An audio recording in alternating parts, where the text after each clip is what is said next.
Então, vamos começar a nossa aula sobre regime de bens, né? Os regimes de casamento.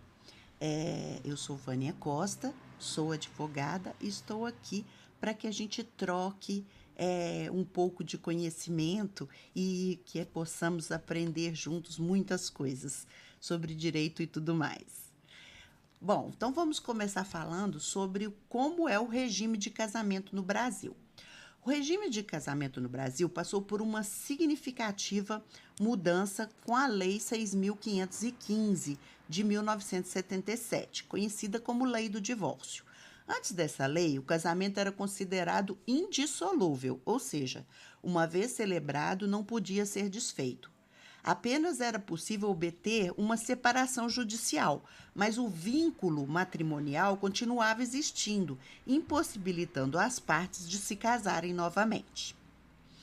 A lei do divórcio ela introduziu a possibilidade de dissolução do casamento civil, permitindo que as pessoas divorciadas pudessem se casar novamente. Essa mudança impactou os regimes de bens, tornando necessário definir como ficaria o patrimônio do casal, como ele seria dividido em caso de divórcio. Mais tarde, com a entrada em vigor do Código Civil de 2002, que foi a Lei 10.406 de 2002, trouxe novas modificações importantes na questão dos regimes de bens, estabelecendo como padrão o regime de comunhão parcial de bens. Aliás, esse regime foi estabelecido como padrão em 1977, com a Lei de Divórcio.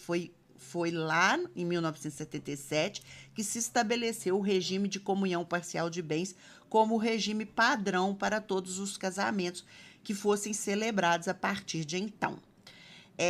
Mas a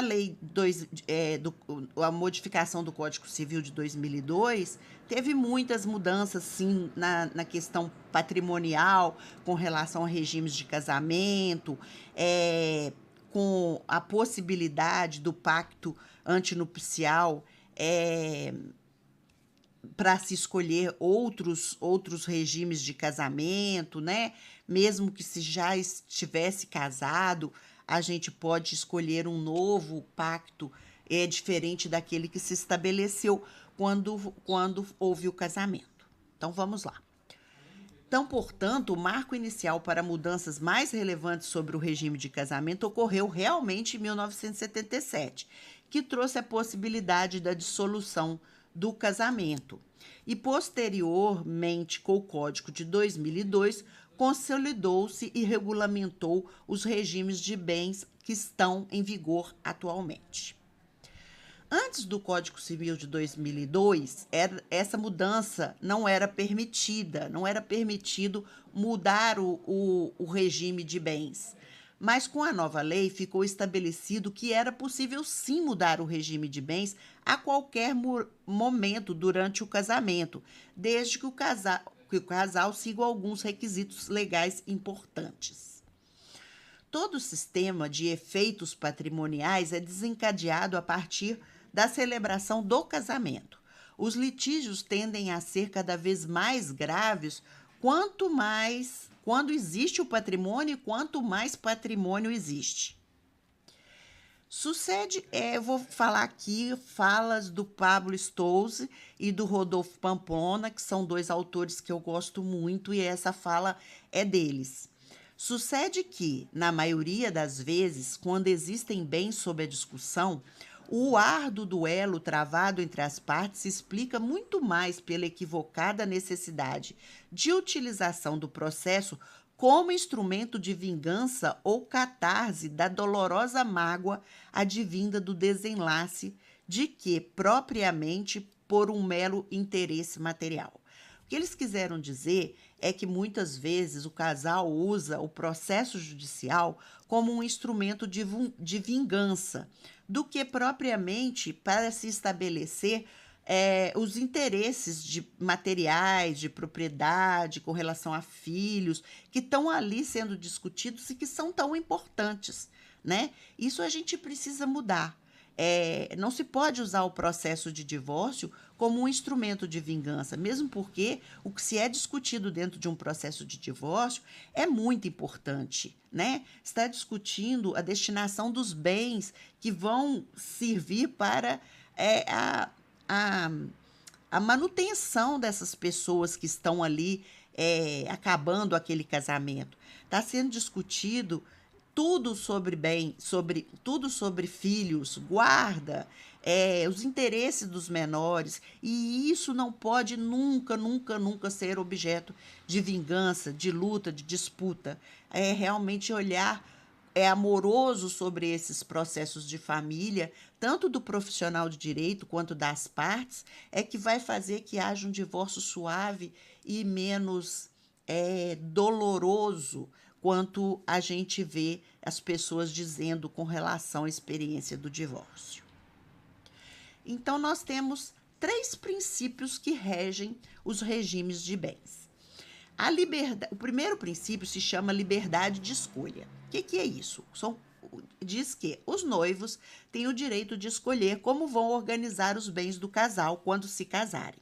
Eles podem escolher o tipo de regime de bens que acharem melhor para a sua situação, como comunhão parcial, comunhão universal, separação total, entre outros.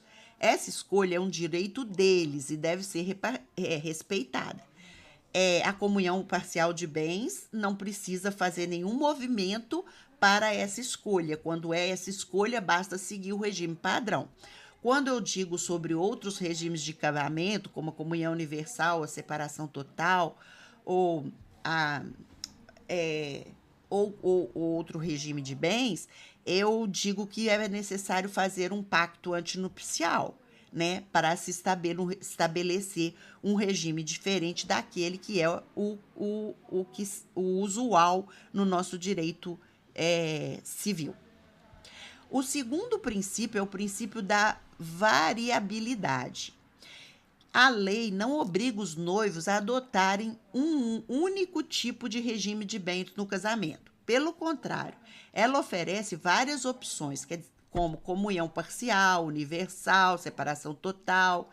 Isso significa que os noivos têm liberdade para escolher o regime de bem que melhor se adapta às suas necessidades e preferências no momento do estabelecimento do casamento, no momento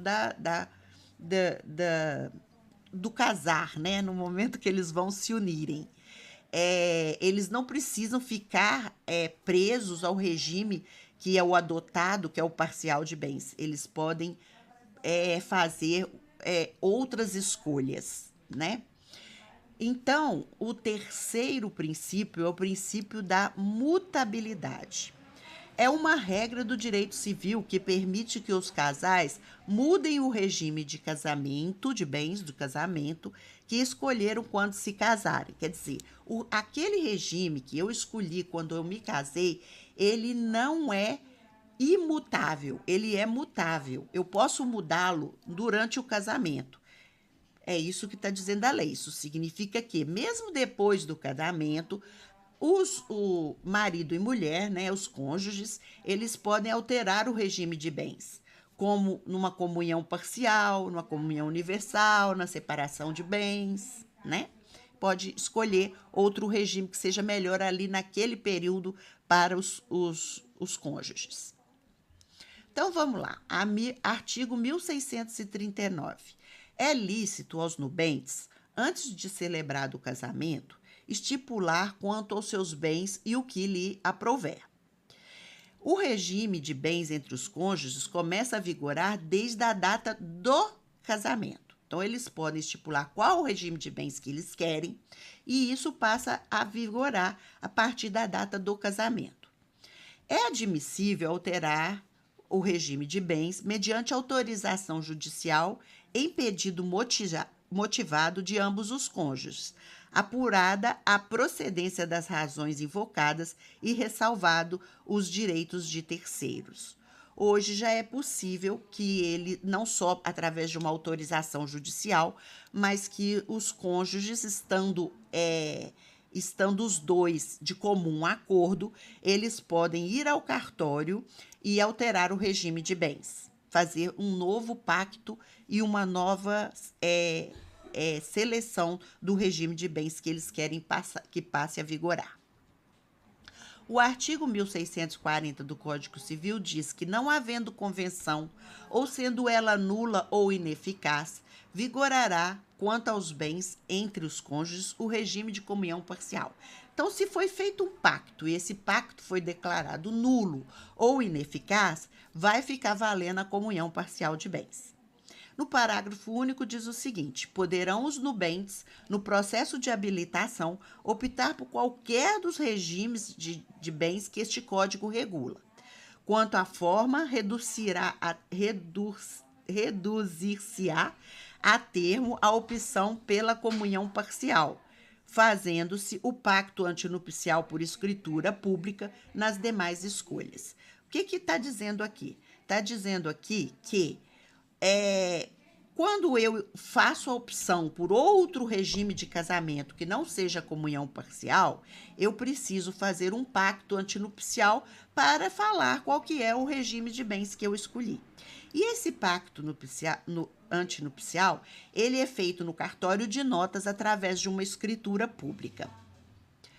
No Brasil, é comum que as pessoas não formalizem a escolha do regime de bens por meio do pacto antinupcial. Infelizmente, as pessoas não fazem opção pelo regime, por outro regime. É muito difícil. Hoje, agora, que eu acho que está havendo uma conscientização maior e as pessoas estão optando por o regime que mais se adequa ao ser de cada casal, né?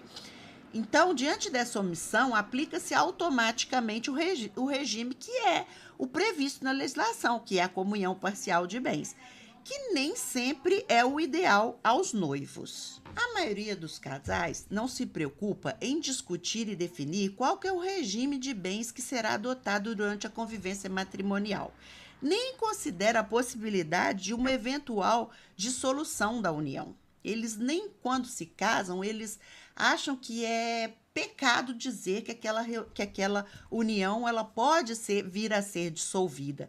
Lembrando que ela não é dissolvida só pelo divórcio, também pela morte de um dos cônjuges.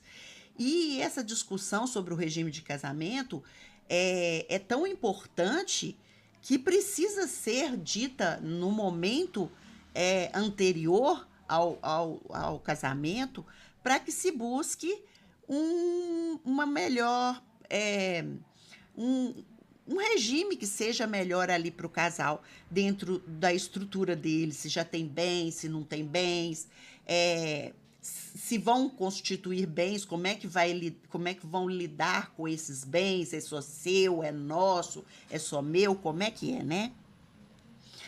Isso talvez por conta da quase sempre constrangedora situação. De novo, eu vou voltar aqui de novo para fazer.